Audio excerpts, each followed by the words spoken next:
అమరావతి పునఃప్రారంభం సందర్భంగా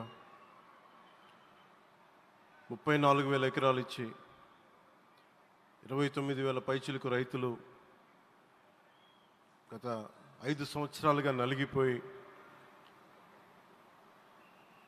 ఇక్కడికి వచ్చి రోడ్ల మీదకి వచ్చి ముళ్ళ కంచెల మధ్యలో కూర్చొని పోలీసు లాఠీ దెబ్బలు తిని కేసులు పెట్టించుకొని ఇంట్లో పెద్దవాళ్ళని కానీ చాలామందిని 2,000 పైచిలకు రైతులు ప్రాణాలు కోల్పోయి మీరు నలిగి బాధపడి మీ కన్నీళ్ళు తుడిచే వాళ్ళు ఉన్నారా ఆ రోజునని చాలాసార్లు మహిళా రైతులు నన్ను అడిగారు. ఇది గౌరవ ప్రధానమంత్రి శ్రీ నరేంద్ర మోదీ గారికి తెలుస్తుందా అని ఒకసారికి 5 సంవత్సరాల క్రితం మీరు అడిగారు. నేను ఆ రోజు ఆయనకి తెలియకుండా ఏది ఉండదు, అమరావతి శాశ్వత రాజధానిగా ఉంటుందని ఆ రోజు మేమందరం కలిపి మాట ఇచ్చాం. ఆ ఇచ్చిన మాట ప్రకారం ఈ రోజున గౌరవ ప్రధానమంత్రి గారి చేతుల మీదుగా మళ్ళీ ఇంకొకసారి పునఃప్రారంభం జరగబోతుంది. ఇది ఆది శంకరాచార్య 1237వ జయంతి సందర్భంగా తిరిగి అమరావతి పునఃప్రారంభం కావటం చాలా ఆనందాన్ని కలగజేస్తుంది. మనందరం 5 కోట్ల మంది ప్రజలకి సంబంధించి ఇది ఒక హబ్, ఇది సెంటర్, నర్వ్ సెంటర్. ఇది అంటే మనందరికీ సంబంధించిన ఇల్లు. ఇది మనందరం ఎవరిని అడుగుతున్నామంటే ఒక ప్రధానమంత్రి గారు పూర్వం సన్యాసాశ్రమంలో ఉన్నప్పుడు ఆయనకి అనికేత్ అనే పేరు పెట్టారు. అనికేత్ అంటే అర్థం పరమశివుడు, ఇల్లు లేనివాడని. అలాంటి ఇల్లు లేనివాడు, కుటుంబం లేనివాడు 5 కోట్ల మంది కుటుంబాలకు, 5 కోట్ల మంది ప్రజల కోసం, ఎన్ని కోట్ల కుటుంబాల కోసం మనందరికీ రాజధానిలో ఒక నగరం నిర్మించడానికి, ఇల్లు నిర్మించుకోవడానికి ఇల్లు లేకుండా 140 కోట్ల మంది ప్రజల బాధ్యత తీసుకొని కశ్మీర్ నుంచి కన్యాకుమారి వరకు, అక్కడ కామాఖ్య నుంచి ద్వారకా వరకు ప్రపంచమే, మన దేశమే తన కుటుంబంగా చేసుకుంటూ ఈ భారతదేశమే తన ఇల్లుగా చేసుకొని తిరిగి పునఃప్రారంభానికి విచ్చేసిన గౌరవ ప్రధానమంత్రి శ్రీ నరేంద్ర మోదీ గారికి మనస్ఫూర్తిగా మన అందరి తరపున, ఆంధ్రప్రదేశ్ ప్రజలందరి తరపున, అమరావతి రైతాంగం తరపున, ఆడపడుచుల తరపున వారికి చేతులెత్తి హృదయపూర్వక నమస్కారాలు తెలియజేస్తున్నాను. దివిసీమ తుఫాన్ వచ్చి అందరి ఆశలను తుడిచిపెట్టేసినట్టు గత ప్రభుత్వం రాష్ట్రం మరియు అమరావతి భవిష్యత్తుని తుడిచిపెట్టేసింది. అమరావతి అంటే పరదాలు, సెక్షన్ 30, సెక్షన్ 144 మాత్రమే గుర్తుకొచ్చేలా పనిచేశారు. నువ్వు ధర్మం కోసం నిలబడితే ధర్మం నువ్వు నిలబడేలా చేస్తుంది అనే విధంగా ఆ రోజున అమరావతి రైతులు, రాష్ట్ర ప్రజలు ఈ ధర్మ యుద్ధంలో విజయం సాధించారు. రైతులు ఇచ్చిన 11,000 ఎకరాల భూమిని త్యాగం చేసి వారి సంకల్పం, 33,000 ఎకరాల భూమిని త్యాగం చేసి వారి సంకల్పం ఫలితంగా ఈ రోజున ఆంధ్రప్రదేశ్ రాజధాని ఆవిర్భవించింది. అమరావతి రాజధాని పనులు పునఃప్రారంభమవుతున్న ఈ శుభ సందర్భంలో ముందుగా రాజధాని నిర్మాణం కోసం స్వచ్ఛందంగా ముందుకొచ్చి తమ భూముల్ని, పొలాల్ని ప్రభుత్వానికి ఇచ్చిన అమరావతి ప్రాంత రైతులకు, మీ త్యాగానికి గత 5 ఏళ్లుగా మీరు చేసిన పోరాటానికి శిరస్సు వంచి మీకు ధన్యవాదాలు తెలియజేస్తున్నాం. గత 5 ఏళ్లుగా రాజధాని నిర్మాణం నిలిచిపోయి రాజధాని తరలిపోతుందనే సమయంలో రోడ్ల మీదకు వచ్చి 5 కోట్ల ప్రజల తరపున రైతులు, మహిళలు, విద్యార్థులు చేసిన పోరాటం, మీరు పడిన అవమానాలు, మీపై పడిన గాయాలు ప్రతి ఒక్కటి మా మనసులో ఉంది. ఆ రోజున దివ్యాంగులను కూడా లాఠీ దెబ్బలు నా గుండెలు ఇంకా సజీవంగా ఉన్నాయి. ఆ బాధ మేము మర్చిపోలేదు, ఎవరిని మర్చిపోనివ్వలేదు. అందుకని దానికి సజీవ సాక్షి ఈ రోజున తిరిగి పునఃప్రారంభానికి గౌరవ ప్రధానమంత్రి గారు రాక, ఆ రోజున మహిళలు, విద్యార్థులు చేసిన పోరాటం, మీరు పడిన అవమానాలు, మీపై పడ్డ గాయాలు ప్రతి ఒక్కటి మనసులో ఉంది. మీ త్యాగాన్ని మేము మర్చిపోం. మీరు చేసిన త్యాగానికి జవాబుదారీగా ఉంటాం. బాధ్యతగా అమరావతి నిర్మాణం జరిగేలా సాయశక్తుల ఈ కూటమి ప్రభుత్వం కృషి చేస్తుంది. అమరావతి రైతుల త్యాగాలను హృదయపూర్వకంగా స్మరించుకుంటూ వారి ప్రతినిధులుగా ఇక్కడకు విచ్చేసిన రైతులకి నా ప్రత్యేక నమస్కారం. ఈ పోరాటంలో వారికి ప్రతినిధులుగా సన్మానం అందుకుంటున్న మహిళా రైతులు పాత్ర, ప్రత్యేకించి అమరావతి మహిళా రైతుల పాత్ర చాలా అభినందనీయం. మీరు ఎంత నలిగారు, మీరు ఎంత రోడ్ల మీదకి వచ్చారు.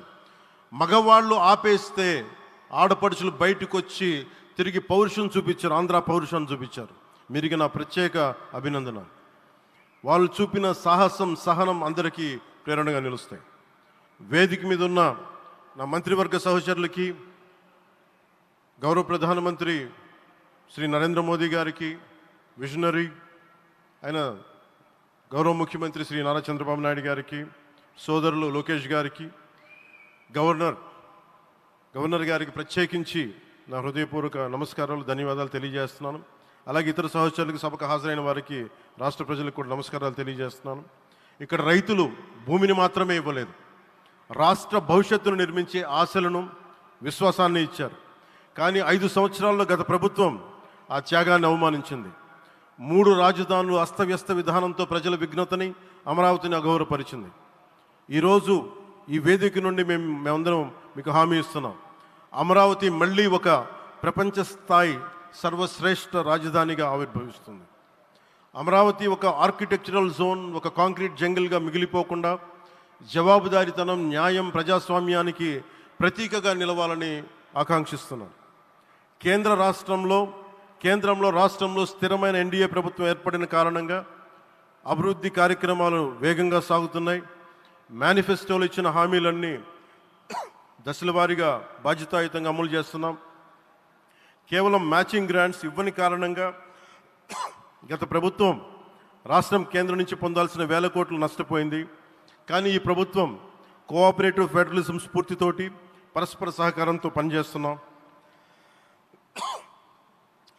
రాష్ట్రంలో రహదారులు, రైల్వే, పారిశ్రామిక రక్షణకు సంబంధించి ఈ రోజున మన అమరావతి కాకుండా రాష్ట్రంలో రహదారులు, రైల్వే, పారిశ్రామిక రక్షణకు సంబంధించి ఈ రోజున 1,07,00,000 కోట్ల విలువైన అభివృద్ధి పనులకి ప్రధాని గారు శంకుస్థాపనలు, ప్రారంభోత్సవాలు చేస్తున్నారు. రాయలసీమలో గుంతకల్ రైల్వే, గోరంట్ల హైవే లాంటి వివిధ కార్యక్రమాలకు, ఉత్తరాంధ్రలో పిఎం ఏక్తా మాల్ లాంటి వివిధ పనులకు ఈరోజు శంకుస్థాపన, ప్రారంభోత్సవం చేస్తున్న ప్రధానమంత్రి గారికి నా హృదయపూర్వక కృతజ్ఞతలు. నేను అవనిగడ్డ ఎన్నికల ప్రచారంలో హామీ ఇచ్చిన దానికి అనుగుణంగా మనందరి ఆశలు మనకి ఆశించిన విధంగా నాగాయలంకలో మిస్సైల్ టెస్ట్ రేంజ్కి ప్రధానమంత్రి గారు ఈ రోజున శంకుస్థాపన జరగడం నాకు చాలా సంతోషంగా ఉంది. Now with Honorable Prime Minister Sri Modi ji and Honorable CM Sri Chandrababu Naidu garu, and together again Amravati will surely become a world-class capital, a 360-degree growth engine for all of Andhra Pradesh. Our youth will no longer have to leave for Bangalore, Chennai or Hyderabad. Soon Andhra Pradesh will create jobs for our people and attract talent from across the nation and the world. దీనికి, అమరావతికి ప్రత్యేకించి ఒక వ్యక్తిని మనం స్మరించుకోవాలి. రాళ్లల్లో, రప్పల్లో ఒక మహానగరాన్ని చూసిన వ్యక్తి, ఒక 20 సంవత్సరాలు ముందుకెళ్ళి చూసిన వ్యక్తి. అలాంటి నాయకులు మనందరం కోరుకున్నట్టుగా ఆయన వెనంటే ఆయన ఉండాలి, ముఖ్యమంత్రిగా ఉండాలి అని మేము ఆశించిన విధంగా ఆయన ముఖ్యమంత్రి అయ్యారు. ఆయన సైబరాబాద్ అనే సిటీని ఎలా నిర్మించారో, ఎంత అద్భుతంగా రూపకల్పన చేశారో, అమరావతి అనే ఈ క్యాపిటల్ని కూడా ఆయన అపారమైన అనుభవంతో, ఆయన దక్షతతోటి, ఆయన గవర్నెన్స్ కేపబిలిటీ తోటి, అడ్మినిస్ట్రేటివ్ కెపాసిటీ తోటి ఇది అద్భుతమైన మహానగరంగా తీర్చిదిద్దుతుంది. ఇది ఆంధ్రప్రదేశ్కే కాదు, భారతదేశానికి తలమానికంగా అవుతుందని మనస్ఫూర్తిగా నేను ఆశిస్తున్నాను. అలాగే ప్రత్యేకించి ఈ రోజున మనం ప్రధానమంత్రి గారిని చాలా లోతుగా మనం అర్థం చేసుకోవాలి. ఈ రోజున కశ్మీర్లో దాదాపు 28 మందిని చంపేశారు. అలాంటి క్లిష్ట సమయంలో, రాష్ట్రం, దేశం మొత్తం యుద్ధం వైపు వెళ్తున్న సమయంలో, అలాంటి కీలక సమయంలో ప్రధానమంత్రి గారు ఇక్కడికి వచ్చి లోపలంతా బరువు, గుండెల్లో బరువు పెట్టుకొని వేదన ఉండి కూడా అమరావతి రైతులు చేసిన త్యాగాలను మర్చిపోకూడదని చెప్పి ఇంత ఇబ్బందుల్లో కూడా ఆయనకు వచ్చినందుకు మనస్ఫూర్తిగా ఒక్కసారి మనందరం ప్రధానమంత్రి గారికి గౌరవ సూచకంగా మనందరం కృతజ్ఞతలు తెలియజేయాలి. The Pahalgam terrorist attack has been one of the darkest days for the entire country. Even the blood was spilled in Kashmir. The blood spilled in Kashmir, it created tremors in the entire nation.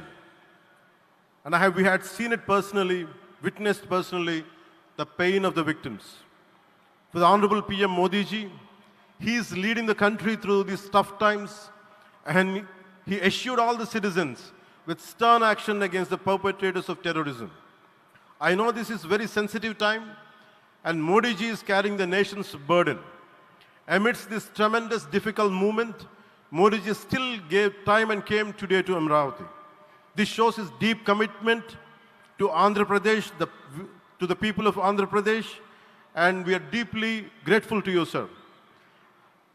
May Lord Bhavani, మన కనకదుర్గమ్మ ఆశీస్సులతోటి వారికి బలాన్ని ఇవ్వాలి, శక్తిని ఇవ్వాలి, మనందరం ప్రార్థిద్దాం. May Lord Bhavani Mata give immense strength to our Honorable Prime Minister Modi ji to lead our nation and bless Bharat, Andhra Pradesh and Amravati. Jai Bhavani, Jai Bharat and Jai Hind.